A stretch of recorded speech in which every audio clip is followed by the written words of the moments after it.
das personagens famosas do movimento contra o fumo é uma aeromoça que fez câncer de pulmão, sem nunca ter fumado, numa época que podia se fumar livremente dentro das aeronaves, né?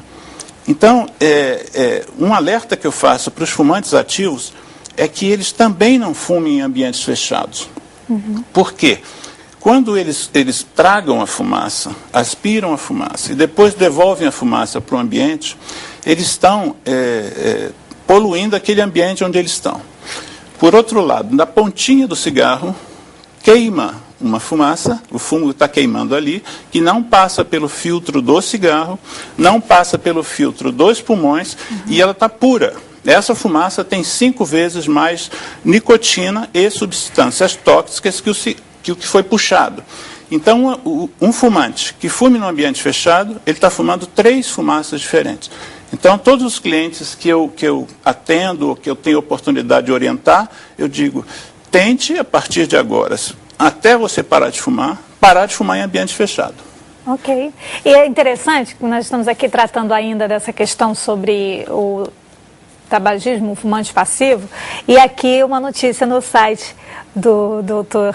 Alexandre Milagres, www.cigarro.med.br, deu num jornal, ele está colocando aqui, passarinho morre por fumo passivo. Interessante. Um periquito australiano de uma senhora que era grande fumante, segundo os veterinários que fizeram a autópsia do bichinho, morreu de câncer de pulmão por tabagismo passivo. Ou mais. Gente, isso é muito sério. De fato, a questão ainda, existem outras questões ainda em pauta. Vamos ver a segunda. Qual o papel da nicotina suplementar para abandonar o cigarro? Vamos lá, doutor Alexandre, nos ajude aí, porque a trajetória é deixar, né? É abandonar. O que ela está chamando de nicotina suplementar é a nicotina usada como um tratamento para ajudar as pessoas a parar de fumar. Como a Cristina disse, tem mais de 4.000 substâncias na fumaça do tabaco. Hoje fala-se até em 6.000, sendo que muitas substâncias a indústria não revela, são segredos de Estado. Mas dessas 6.000 substâncias, o indivíduo busca, ao fumar, ou ao mascar fumo de rolo, ou ao cheirar rapé, ele busca nicotina, busca uma das 6.000 substâncias. As outras vêm todas como um bônus negativo, né? Então, como a pessoa precisa de nicotina, precisa não, né? Ninguém nasce precisando de nicotina. Mas ao a pessoa começar a fumar, ela se intoxica primeiro com a nicotina, depois ela se adapta mais ou menos, e depois ela fica querendo cada vez mais nicotina. Quando a pessoa para de fumar, há uma fase que pode ir de 24 horas a 3 meses, em que a pessoa tem alguns sintomas pela falta da nicotina. É chamada síndrome de abstinência em nicotina. Está faltando algo que o cérebro dela se acostumou.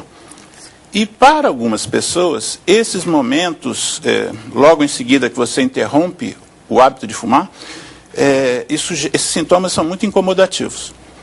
E muitas pessoas voltam a fumar justamente porque não aguentam aquelas dificuldades. Agora, Sônia, você que fumou por 35 anos, né?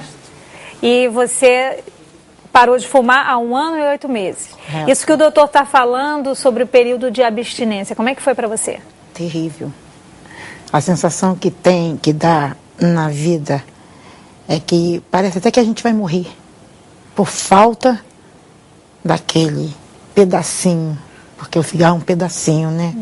Mas esse pedacinho destrói. Inclusive eu perdi parte dos membros do meu corpo por motivo do cigarro, tá? Perdi um dedo da mão, um pedaço, quase que o dedo inteiro, e perdi do pé também. Não perdi mais, porque eu parei. Porque se eu não tivesse parado, não sou diabética. Porque normalmente as pessoas olham a pessoa amputada como diabético. No meu caso, tá ele que me acompanha, o doutor me acompanha, e outros médicos também, no Pedro Ernesto e outros hospitais, me fazem acompanhamento, e até o momento presente não foi constatado diabetes. Então, se comprovou que era problema de circulatório, dado o nome de trombogeite obliterante, que muitos médicos, inclusive no início, quando começou esse problema em mim, eles diziam que isso costumava dar muito em homem. Em mulher era raro. E eu fui uma das raras mulheres que tive esta doença. E entupiu o corpo todo. Tá?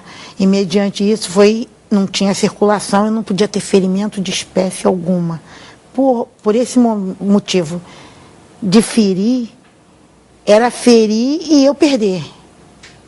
Isso era quase que automático, né? Cristina, lá na divisão de tabagismo do INCA, você recebe com certeza pessoas que vêm com um comprometimento físico, mas também com um comprometimento que parece que de repente se associa emocional, psicológico. Como é que fica isso? A questão emocional, a questão psicológica do tabagismo é muito importante, né? Tem muita gente que vê o cigarro como um companheiro, como um amigo. A gente costuma dizer que é um amigo da onça, né? Porque na verdade ele não é amigo porque ele não traz nenhum benefício, ele só tira. Agora, é muito importante a pessoa ter muita força de vontade e ter certeza que ela quer deixar de fumar, porque em momento nenhum a pessoa tem uma necessidade de fumar, como o Alexandre colocou, quando ela nasce. Isso a gente adquire quando a gente começa a fumar. Então a gente costuma dizer que, da mesma forma que a pessoa que começa a fumar, no início ela se sentia um pouco mal, enjoa, às vezes tosse bastante, ela passa um pouquinho mal. Na hora que ela vai parar de fumar, ela vai se desintoxicar e às vezes também tem alguns sintomas, como ela colocou, alguns sintomas difíceis. Realmente parece que está faltando alguma coisa, parece que aquilo nunca vai passar. E o que a gente diz... Ele começa a tossir mais. Então é uma queixa muito comum das pessoas que eu estou tossindo muito mais do que eu tossia antes, felizmente, porque a tosse está lá para ajudar. Doutor, tem uma ligação, vamos ver. Alô? Alô, falamos com quem? Juarez, aqui de Cabo Frio. Pode falar, Juarez. Eu estou aqui ouvindo, eu acabei de ligar a televisão e eu estava assistindo essa entrevista importantíssima, porque eu tenho 29 anos e eu comecei a fumar aos 18. Parei nesse período uns 2 anos e voltava, tá? Ano passado eu tomei uma decisão assim, muito firme, porque eu estava passando por problemas difíceis devido ao cigarro. Eu passei a fumar 4 maças de cigarro por dia. Fora a madrugada, quando eu saía, que conforme eu ia bebendo, eu ia fumando muito mais. E isso foi acabando comigo, assim, por exemplo, a sensibilidade do olfato, eu não estava sentindo mais, eu ia comer, não sentia o gosto da comida, a alteração no sal, entendeu, na comida, porque eu não sentia não tinha paladar, entendeu? E assim, eu acho que a decisão da pessoa, eu vou parar, entendeu? Eu parei de um dia para o outro, foi impressionante. E eu não senti mais dependência. Sabe como que eu cortei? Não foi chupando bala não, porque eu poderia ficar viciado com bala. Eu bebia água, entendeu? Sentia vontade, metia água para dentro. Então aconteceu, acabou. Quando vinha a vontade que eu pensava na água, a vontade passava. Juarez, muitíssimo obrigada pela tua companhia hoje aí no Espaço Feminino. Valeu mesmo. Continue com a gente. Obrigada pela companhia. Agora, doutor, você viu só? Ele tomou um posicionamento e foi firme, não é isso? Isso. Exatamente. Quer dizer, o relato dele é o relato, a gente sente no relato dele a satisfação de ter conseguido parar de fumar. E a gente, né, que a gente trabalha num grupo no hospital, né? Hoje em dia, a gente considera que o trabalho em grupo é super importante. O processo é importante? É importante porque a gente vai percebendo que outras pessoas passam pela mesma situação que a gente está passando e sobrevivem, né? Que, na verdade, isso que a gente está sentindo é comum. A gente, às vezes, muitos pacientes falam assim, eu estou sentindo uma dor de cabeça, parece que nunca mais vai passar. Eu já tive um relato de uma paciente que falou, eu voltei a fumar porque eu achei que a dor de cabeça não fosse passar. E passa, né? Na hora que a gente vê que outra pessoa também teve, que outra pessoa também passou pela mesma dificuldade, que a gente supera.